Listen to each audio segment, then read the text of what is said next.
The Rally Reds decided to get the band back together for a rare appearance on Tuesday night.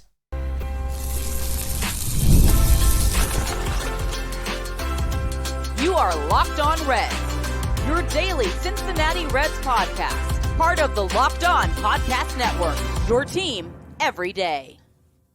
Welcome into Locked On Reds. My name is Jeff Carr, and I am a lifelong Cincinnati Reds fan. I've been hosting Locked On Reds now for 6 seasons, talking about the Reds daily here because we are part of the Locked On Podcast Network, your team every single day. And I want to make Locked On Reds accessible to everybody. Thank you so much for joining us here today. We're talking Reds all year long, every single day, giving you 30 minutes of Reds talk each and every day. And on today's podcast, I want to kind of look at the chance that the Reds have at winning this series with the Braves. They won the season series with the win yesterday.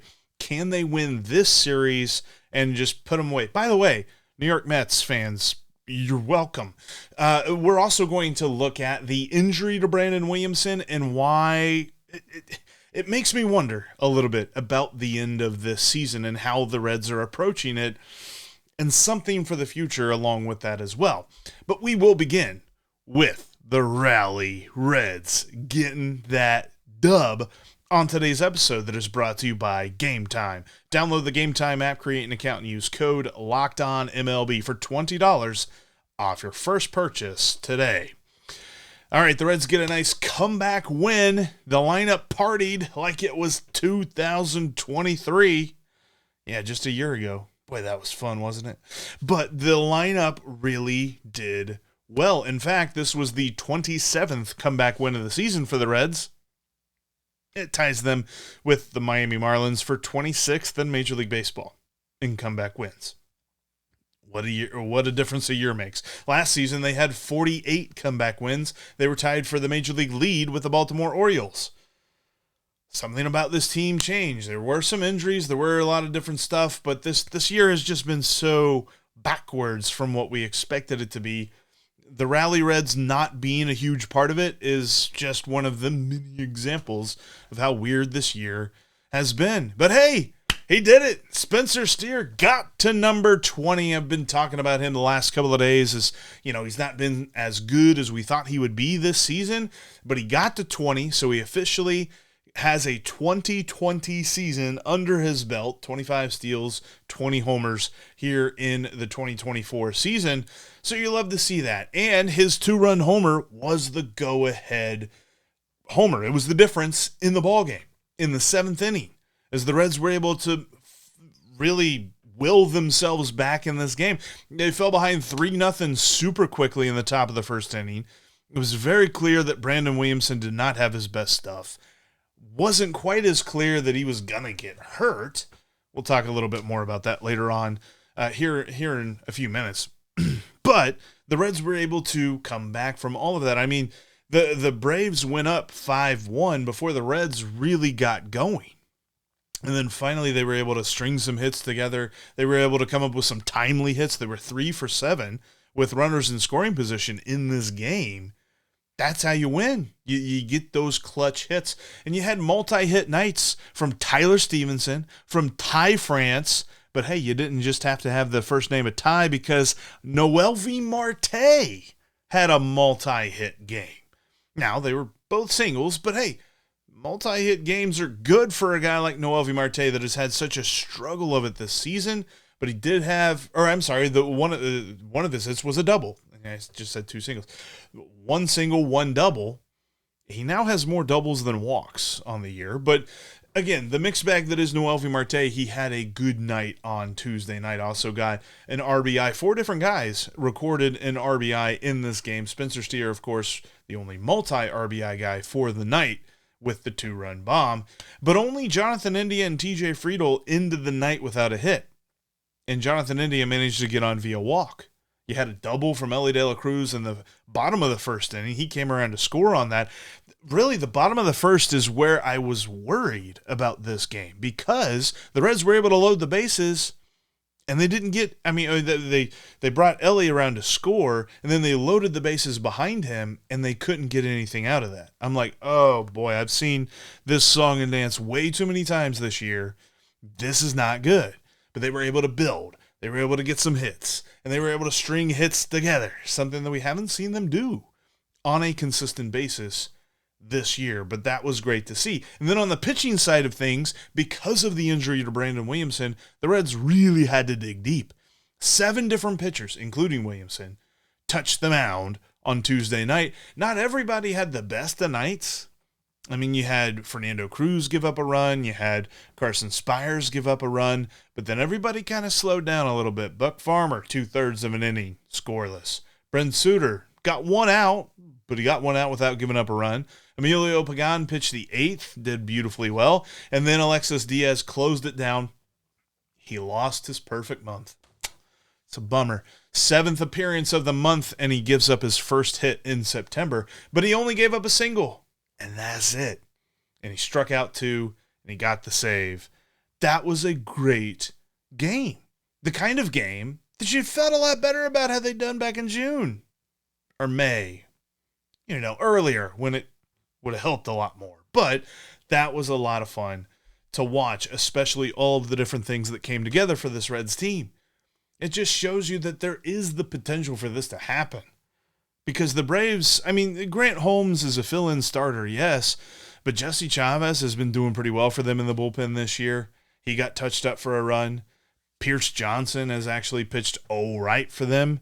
They've had a very good, very deep pitching staff all year long, despite the injuries that they've had to deal with as well.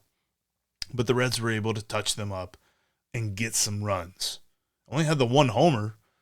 And I mentioned yesterday on the show about the home field disadvantage and how the Reds are getting out-homered by opponents. The Braves had more home runs than they did in this game, but they got the win. And that's what I would love to see more of them do in 2025. I want to see more of these games. Not necessarily where they fall behind super early. They don't have to do that. But just stringing together hit after hit after hit, turning in good performances like that. There's been too many games this year where it feels like they get a hit here and then a hit over here and then a hit way over there, and it just none of it connects. And they end up losing because they only score 1 run or they get shut out in games like that. But I was happy on Tuesday night.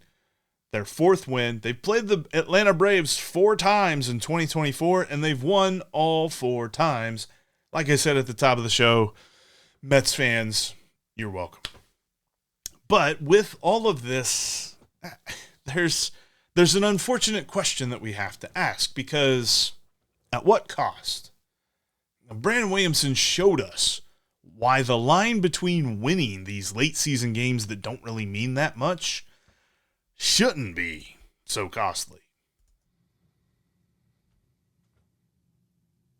You've heard us talk a lot about FanDuel all year long, but they've got this great promotion going on right now as football season is just getting underway. All you have to do is wager $5, and you can be an anytime user, new user, old user, any user. Wager $5, and you'll get 3 free weeks of NFL Sunday Ticket with YouTube and YouTube TV. All you need is a Google account and a form of payment, and you can even cancel at any time. You place that $5 wager, and then bam, you can watch every regular season Sunday afternoon out-of-market game with NFL Sunday Ticket. And you can use that $5 on the Elly parlay. Elly's getting some hits now, man. He's going to go for some steals as well. Take him to get 2+ total bases, 1+ steal, and 1+ runs scored. You're going to hit. And that's around 4-1 odds. Usually, I've seen it even a little bit lower than that. FanDuel's getting wise to the Elly parlay, so take advantage of that today and wager $5 and get 3 free weeks of NFL Sunday Ticket on FanDuel. That's FanDuel.com/LockedOn, and download America's #1 sportsbook today.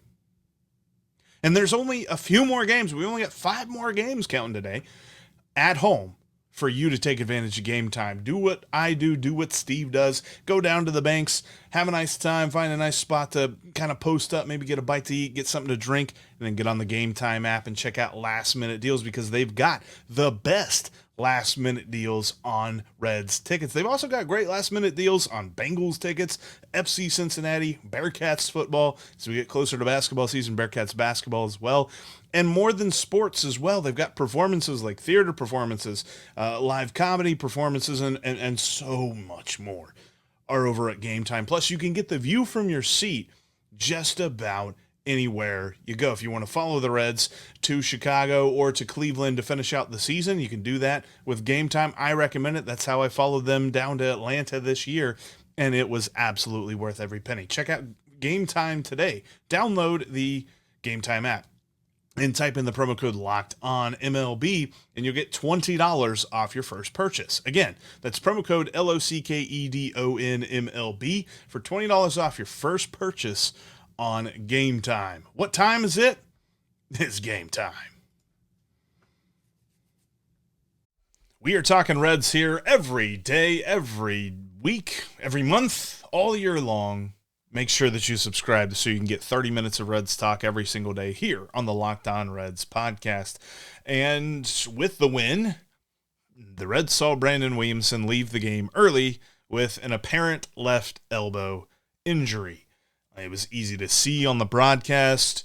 I know on the radio broadcast, Jeff Brantley really talked about how it didn't look great when it came to how he was pitching, and it seemed as though it really built up to the point that the Reds had to take him out. And as Locked On Reds insider Liz texted me, he was just like, if Cowboy can see that, why can't the health and training staff for the Cincinnati Reds? That's a good question, Liz. Good question. And if you want to become a Locked On Reds insider today, text the word insider to 513-597-0944. We'll talk Reds all year long. You get a direct text line to me. We'll talk about the big things going on each and every day. That's text the word insider to 513-597-0944. Free 14-day trial, $4.99 a month after that. But with the Williamson injury, I got to ask, what do wins matter at this point in the season? If we are risking re-injury to a potential starting rotation pitcher in 2025, I was kind of, starting to work through some different offseason content plans and all that other stuff and looking at what the roster could be next year. And I'm penciling in Brandon Williamson to the rotation. But based on what I've seen, based on what I've heard, this doesn't look all that great. Here's what David Bell had to say about what he saw, how it happened, and did Williamson get an MRI, and what's the verdict on all of that? Not yet, other than, you hate to see it for Brandon. He's been pitching so well. He's had his share of injuries, so we're just fingers crossed that it's nothing, but significant enough to come out of the game. And we got to take a close look at it tonight and into tomorrow, so we'll have more info tomorrow. If we knew that he was going to have to get taken out of the game for any sort of injury, we would have removed him right away. So it was one pitch that it happened on. He did, but there's going to be another one, a follow-up tomorrow, early afternoon. So it'd just be better to get all the information to you guys tomorrow. Yeah, that's not great. A lot to unpack there when it comes to what David Bell was saying. Everydayers will know. Did my best to bump up the volume on that, so hopefully that wasn't too low. David Bell, he loves to talk like this, really, really low, really mumbly. But what he really had to say there was they're being cautious. And the fact that they had, and, he was asked by Mark Sheldon, did you have an MRI, or did he have an MRI, after he left the game? David Bell said, yes, he has another one scheduled for Wednesday afternoon, and they will have more information after that. Don't love the fact that he has to have two MRIs. I get it, due diligence, all this other stuff. You're not getting two MRIs if you don't believe that there's something that could be really wrong. And the way that he described how it happened, it wasn't as if he watched Williamson's performance and thought that something was wrong based on a group of pitches.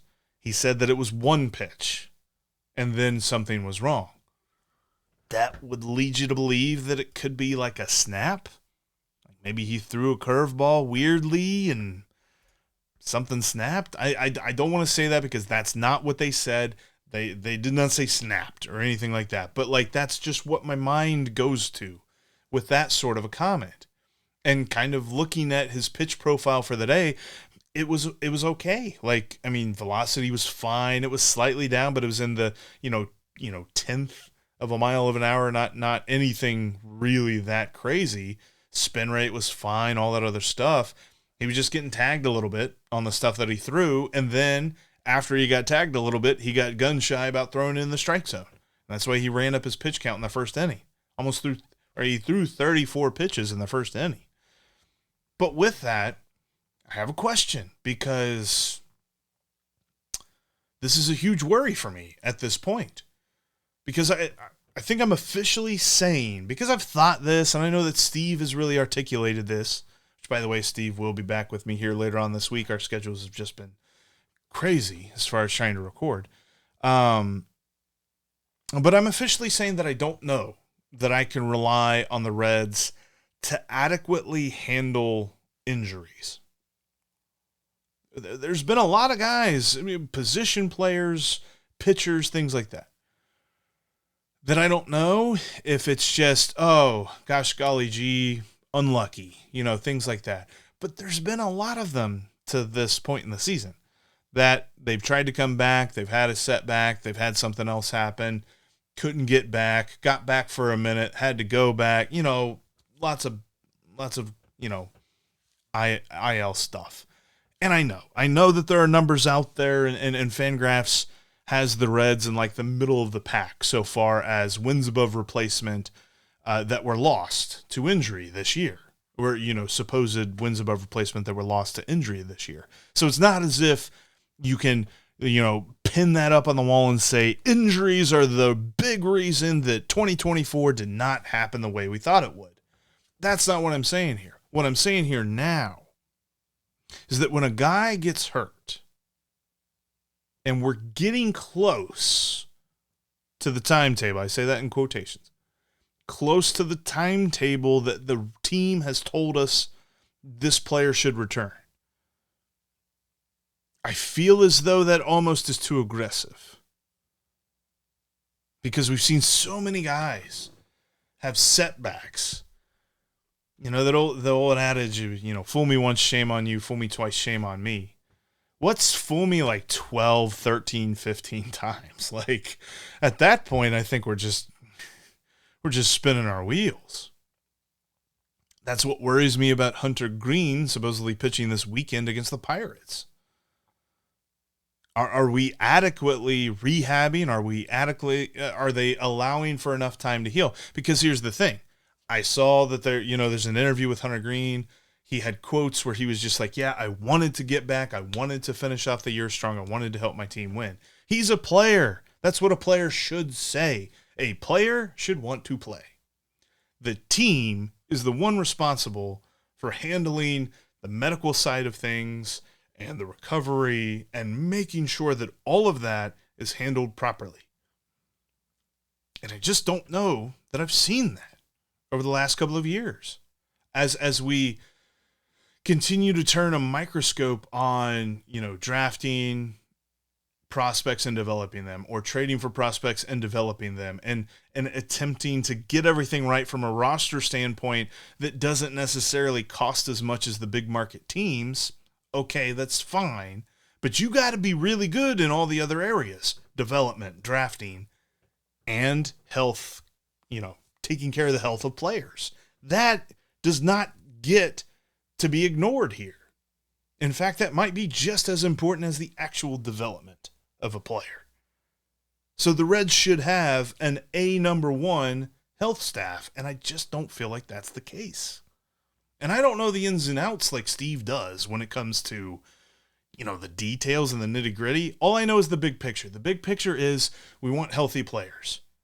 And it seems as though every time we turn around, somebody's coming back from injury, here they come, something else happens, and they turn right back around, they head to the IL.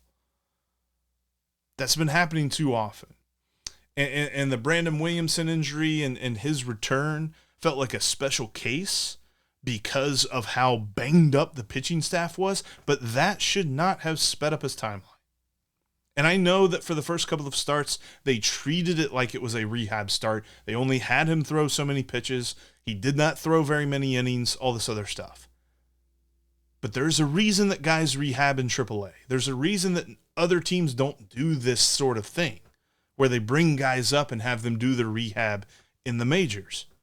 It's because the pitch, the pressure for every pitch up here, whether you're the Reds that have seemingly fallen out of the playoff race a long time ago, or you're the Phillies that look like they're gearing up for a World Series run, don't care. Even the White Sox, the pressure is higher up here. The pressure in Major League Baseball makes every other pitch just feel so much more important than at any other level. And so there's an element of, yes, he's trying to get back into his good mechanics. He's trying to make sure that he recovers well. He's trying to make sure that the strength is there, all that other stuff. On top of that, he's doing that at the Major League level where it's going on his record. It's going on his resume, as you will, as he gets into arbitration and stuff like this, where the Reds can look back and say, yeah, that performance back there, I don't know about that. And I don't know that that'll be the case, but it all goes on his file.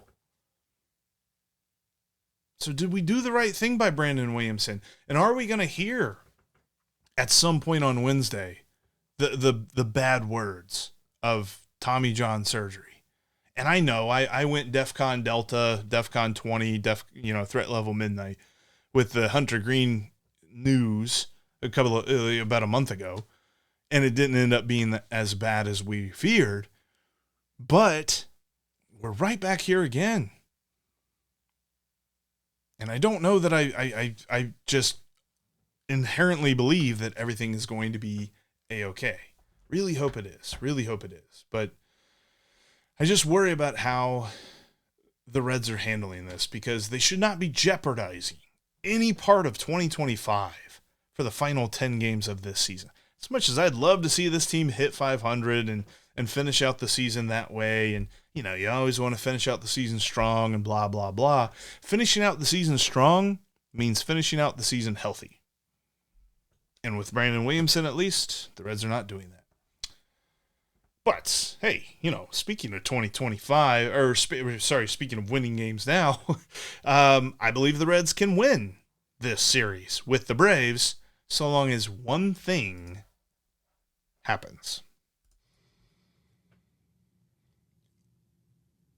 Do you like collecting sports cards? Because I do, and I found an awesome new way to enjoy my hobby, Arena Club. Because for most of us that like collecting sports cards, the idea of spending $2,000 or more on an Elly Cruz rookie autographed card, well, that just ain't in the cards.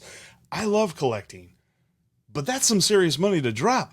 Arena Club's here to help because they've got slab packs. Slab packs from arenaclub.com now include a couple of different hits in them. Right now, you can even get 10% off your first slab pack or card purchase by going to arenaclub.com/lockedonmlb and use the code LockedOnMLB.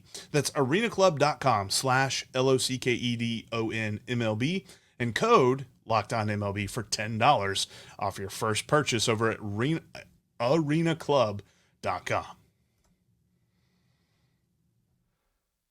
You can catch every pitch of the Reds' hometown broadcast with SiriusXM. Just download the SXM app and search the word Reds. All right. The series hangs on today because Chris Sale is pitching on Thursday. And while I'm going to be in attendance on Thursday, looking forward to seeing the final day game of the season for the Reds, don't feel great about the matchup with Chris Sale, the soon-to-be National League Cy Young Award winner. I don't know that anybody else is as close as we hoped Hunter Greene could be. I don't foresee Zach Wheeler beating out Chris Sale. I think Chris Sale will win that award. So we're going to see him on Thursday. We're going to see exactly what that means. Hopefully the Reds can tag him A little bit. I don't know what that's even going to look like. So it feels like today's the day to win this series. And while the Reds won the series opener, their 31st win in the first game of a series this year, which I think leads Major League Baseball. It's at least tied for the Major League lead in, performances in the first game of a series. It's all on Jakob Junis' shoulders to win this series. The Reds, I mentioned earlier, used 7 pitchers to win on Tuesday night, and mostly due to the injury of Brandon Williamson. But David Bell then had to manage the rest of the game like a bullpen game, and anytime somebody was getting into trouble, they would bring him, take him out, put in somebody else. And by the way, I was looking at the box score just a moment ago and thinking to myself, Fernando Cruz, they need to stop throwing him more than 1 inning. He's a 1-inning guy. That's it. Anyway, rant over on that. But what I say this is Jakob Junis, it's on his shoulders to win this series, and all he has to do is what he has been doing. He has 3 starts in his last 4 appearances. He's started 3 games for the Reds in the last 4 weeks, and he has 14 total innings in those 3 starts. He's only allowed 4 hits. And he's just allowed 1 solo home run. That's the only run that he has allowed in those 3 starts. And he has 11 strikeouts to just 1 walk. He has been mega efficient with his pitches. The reason that he's gone 5 innings in back-to-back starts is because of that efficiency. He's not exactly stretched out to be a starting pitcher, but now you can argue that 5 innings probably is sort of the expectation for him tonight. But he's going to need to be, because he's going up against a guy in Spencer Schwellenbach who impresses me the same way that Rhett Lauder impresses me. Hear me out on this, because there is no one pitch that a hitter can lean on. No one pitch that a hitter can say, as long as I lay off that, I'm good. Spencer Schwellenbach throws 6 pitches. Now, he doesn't throw his he doesn't throw his sinking fastball as much as his other 5. He still has 5 pitches that he throws at least 14% of the time. And he's got 3 pitches that you would qualify as nasty because the whiff rate is pretty high on them. It's his slider, it's his curveball, and it's his split finger. Now, he doesn't throw his curveball to get strikeouts a lot. Most of the time, that's to set up his 4-seam fastball. But it's not as if he's throwing any one pitch so much that you can key in on that. You can also bet that Spencer Schwellenbach will throw strikes and that they will be good strikes. They won't be just get them over, get no one count, and then let's see what else we can waste on this. But he will get a lot of chase swings, some swings on pitches outside the zone. So he's got a really nice profile as a pitcher. And he's a rookie pitcher, so he's really starting off very nicely in his career. Whatever the Reds are able to get on him, and I'm not exactly sure how to predict that, they're probably going to have to play, dare I say it, some small ball. I don't necessarily know that they'll go too hard on that, but there's definitely not going to be a lot of opportunity to hit for power with him. He does allow fly balls, but he doesn't allow homers because he doesn't allow a lot of good quality contact against him.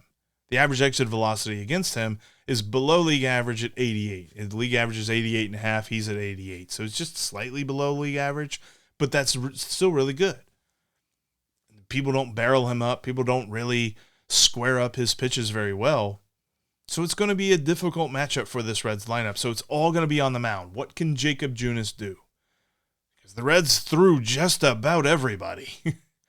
Everybody of consequence from the bullpen last night. Probably means we'll see Justin Wilson tonight. Don't love that prospect. I saw Carson Spires last night, so I don't think the Reds will throw him again. Maybe you see Brent Suter. He only threw a third of an inning, so you could see him. But it feels like Jakob Junis has to go 5. And if he can do that, if he can go 5 innings and keep the scoring to a minimum, the Reds got a shot to win this series. Because I'm not really thinking that we're going to have some crazy performance by somebody. If somebody hauls off and hits a home run, that might be the difference in this game. Whoever it is that hits it, if it's a Brave or if it's a Red. But likely, what the Reds are going to need to do in this game is something that Spencer Schwellenbach does not allow hitters to do, and that's run the count up. Force him to throw a lot of pitches. He's efficient. He throws strikes. Those kind of guys, they don't throw, 30 pitches in one inning. That might be what the Reds need to do if they really want to get this game off the ground in a good way. Because as we said, as fun as it was to see the Rally Reds on Tuesday night, we haven't seen them very much this season. That was just the 27th time. Quite frankly, there's been plenty of games where the Reds have been down like they were 5-1 in the fifth inning. It was like, all right, feels like this one's probably over then.